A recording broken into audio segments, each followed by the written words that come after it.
But what we do is we shame the victim. And what we do is we make it harder for them to come forward, and then we wonder why they don't come forward. But I would say it one more time. In this congregation today, I flat out guarantee you there's somebody that was sexually assaulted. And then I'm not even talking about young. I had an old woman come to me.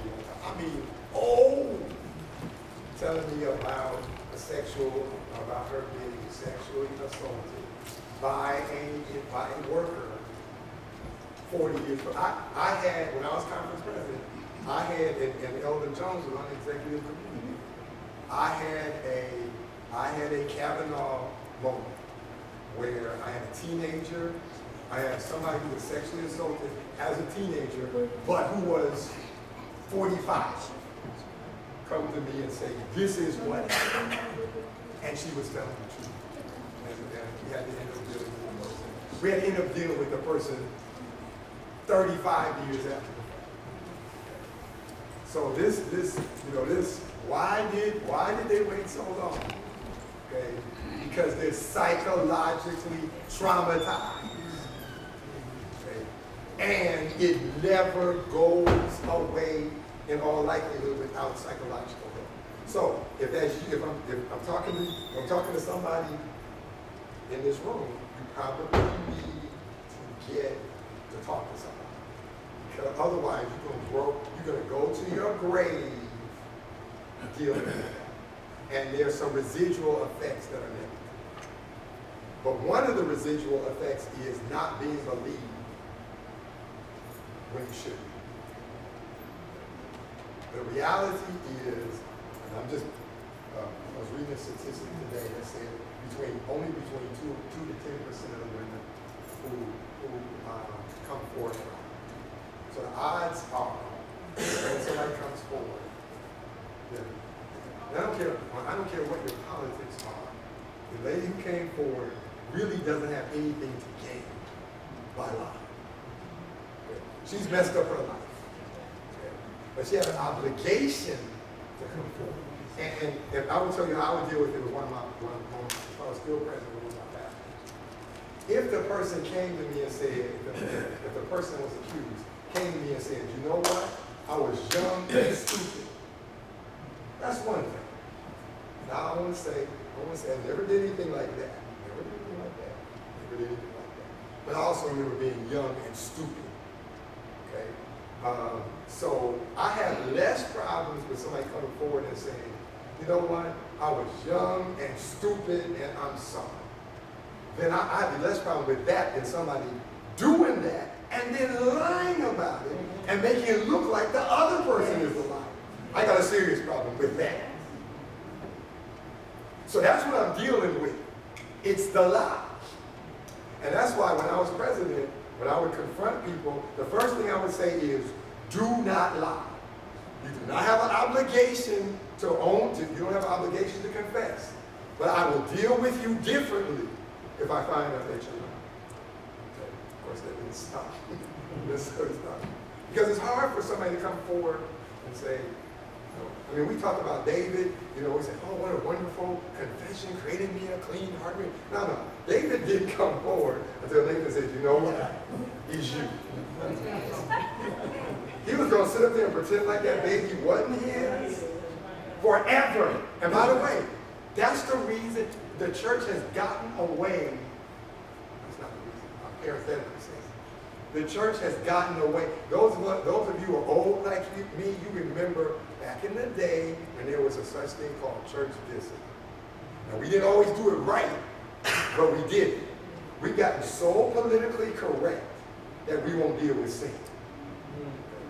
And then so we got two extremes. We got the Simons who are holier than thou. And then we got the rest of y'all who won't do anything about anybody. And all you doing is helping them be lost. That's all you do. So what does that look like? I still believe that open sin has to be dealt with open. Which means if I'm an elder and I I've done some kind of open, I can't be elder anymore. The church has to say, step down. Sometimes the church has to do what it used to do back in the day, and that is to say, membership has its privileges. We will take your name off the roll. It sounds harsh, but think about where David would have ended up if Nathan had said, no, you know what? You the man. David would have been lost. He was perfectly content with with everybody thinking that he was good and going to hell. Now, I'll tell you one more story and I'm done. I'll get you away. I had a pastor who was a friend of mine. Okay? Again, I want you to think that. I want you to think that this pastors in South Central are really terrible. They're wonderful. Most of them are good, dedicated people.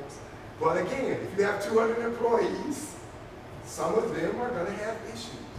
One of my friends had an issue, but this is how I found out about it. I was in my office. The phone rang. It was a lady. She said, I'm not going to tell you who I am. I'm not going to tell you who the pastor is, but I'm having an affair with one of your pastors.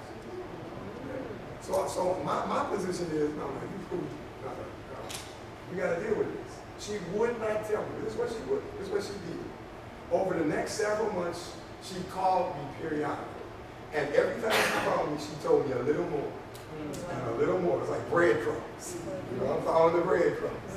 Until, by process of elimination, I figured out who it was. So I called, this is a friend of mine. I called him. I said, this is Elder Edmund. Do not lie. I said, you don't have any obligation to confess, but do not lie. He lied. Okay? Through his teeth. Okay? But you know what that did? And this I never will forget this lesson. You know what that did? It made me, Sister Dukes, made me go back to her and say, you know what he said? He said, you don't have anything to do with you. He said, it's not, he said, if anything, you coming on here, it was on. It was like, oh no, you are not doing this to me. And then, she took him out. I'm not going to tell, she sent all the evidence. I'm going to tell you the first thing she did. She sent me his phone. She sent me her phone records. Stacked. I'm looking at all the calls from him. So I pick up the phone. I'm saying, my brother, what? I'm seeing all these calls. Well, I was constant. So I said, okay, it's 11 o'clock at night. Yeah. So, okay. But I'm not going to tell you what she did, other than she got his personal records. I don't know how she did this. I think it was really the Lord. She got his personal records to show me that they had made a trip together, that I knew they were both in the same city. But he lied and said, I didn't know she was there. She showed me, no. Here are the records. I was in this seat. He was in that seat. On the plane. And so when she sent me that, I was like, so then I called him and said, this is what he said. And this is the point that I'm trying to make. This is what he said. And I never will forget as long as I live. He said, when he was presented with the inconvertible, this is what he said. This is what he said. He said, first of all, he said, I'm sorry, I lied to you.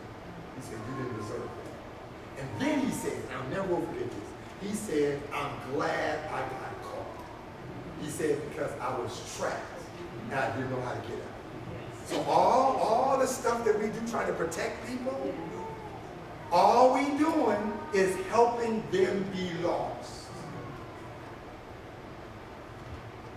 Sometimes the most merciful thing you can do is expose somebody, right?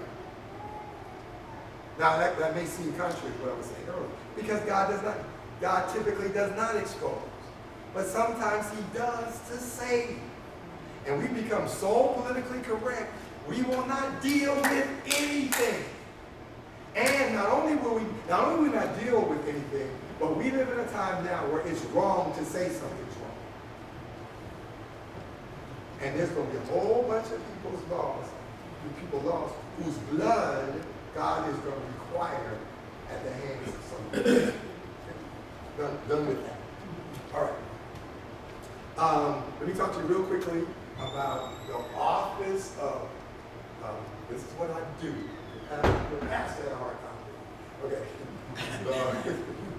The Office of Regional Conference Ministry. That's ORCM. Office of Regional Conference Ministry. That's what I do. I'm the executive director. All right? There are 9 regional conferences. I'll talk about that. There are things that we do together. Right? United Youth Conference. That's where all conferences come together and they put on a youth conference. Breath of Life Television News. Okay? That's their Message Magazine. Okay? The Message Magazine is a good place to start. Okay? Message Magazine is most of you know what Message Magazine is, right? Okay. It's probably the oldest black missionary. Okay? It is in a heap of trouble. Okay? The reason why it's in a heap of trouble is, like most magazines, people don't get magazines like they used to. Once upon a time, I had 4 coming to my house. I don't have any coming to my house. So, once upon a time, we were having, when I was a conference president for 7 years, I never had to give Message Magazine any money because it could subsist off of subscriptions. When we were getting 40 and 50,000 subs a year, then we didn't have any trouble running Message Magazine. Now that we're down into the 20s, 20,000, then Message Magazine is running a major deficit. Okay? Right now, the North American division is underwriting that deficit. What the NSS told us 4 years ago. They said, we will give you 3 years to figure out how to fix this. We'll pay for it while you figure it out.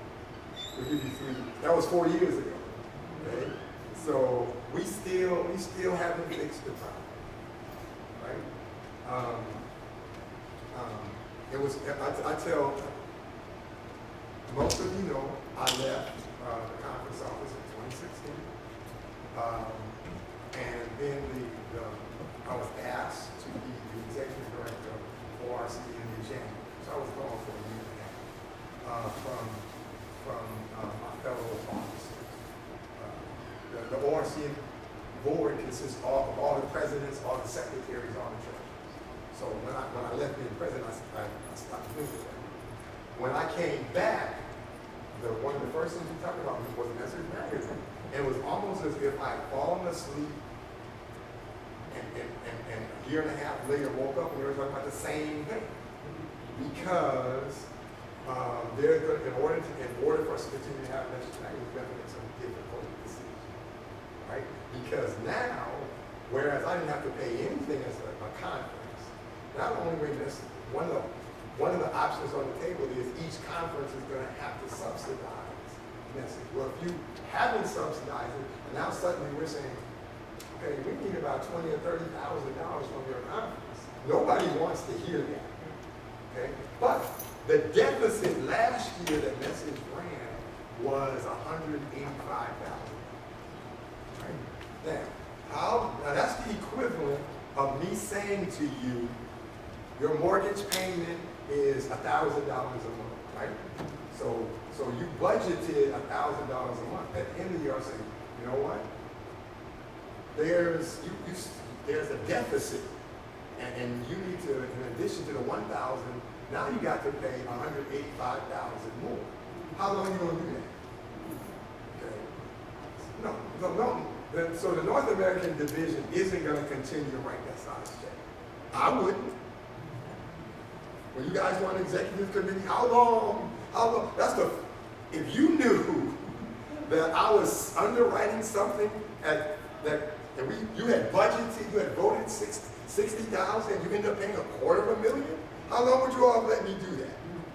Okay, so why do we think the North American division? They're not. So part of my responsibility is to make sure that there is to call everybody together, as I've done, and said to them, okay, it's not my job to tell you what to do, but we're going to do something. Here are your options. Choose one. Okay. And Monday, I have a meeting with the person, the people in the NAD who do the accounting, so I can see again what the whole is. I meet with the presidents Tuesday. I'm gonna say, guys, here's 4 options. We got to choose one.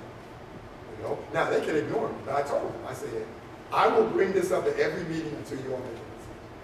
See, my job is to coordinate and implement the things that we do together. Because when you're a conference president, the leadership of the regional conference works runs through the regional conference presidents, the 9.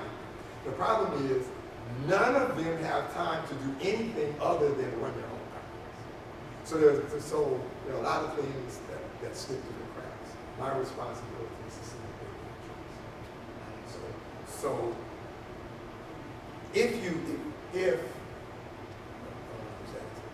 so that's kind of what ORCM does. All the things that we do together. I'll give you another example.